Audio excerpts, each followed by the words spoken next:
కోనసీమ తిరుమల వాడపల్లి వెంకటేశ్వర స్వామి 13వ వార్షిక బ్రహ్మోత్సవాలు అయితే స్టార్ట్ అవుతున్నాయండి. ఎప్పటి నుంచి అనుకుంటున్నారా? అక్టోబర్ 10వ తారీఖు నుంచి అయితే స్టార్ట్ అవుతున్నాయండి. శ్రీదేవి భూదేవి సమేత శ్రీ వెంకటేశ్వర స్వామి వారి బ్రహ్మోత్సవాలు అయితే 9 రోజులు అయితే రంగరంగ వైభవంగా అయితే జరుగుతాయండి. ఈ 9 రోజులు స్వామివారు 10 అలంకారాల్లో 10 వాహనాల మీద అయితే విహరిస్తారండి.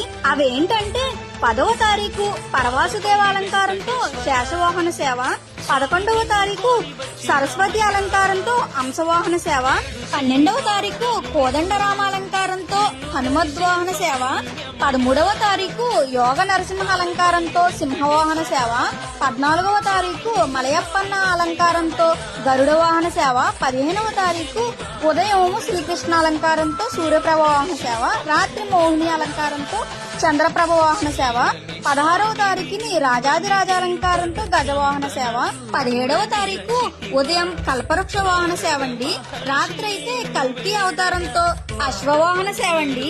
18వ తారీఖుని చక్రస్థానంతో అయితే బ్రహ్మోత్సవాలు అయితే ముగిస్తారండి. ఎవరైనా బ్రహ్మోత్సవాలకు రావాలనుకుంటే తప్పకుండా రండి. వచ్చి శ్రీ స్వామివారి బ్రహ్మోత్సవాలు కనులారా వీక్షించండి.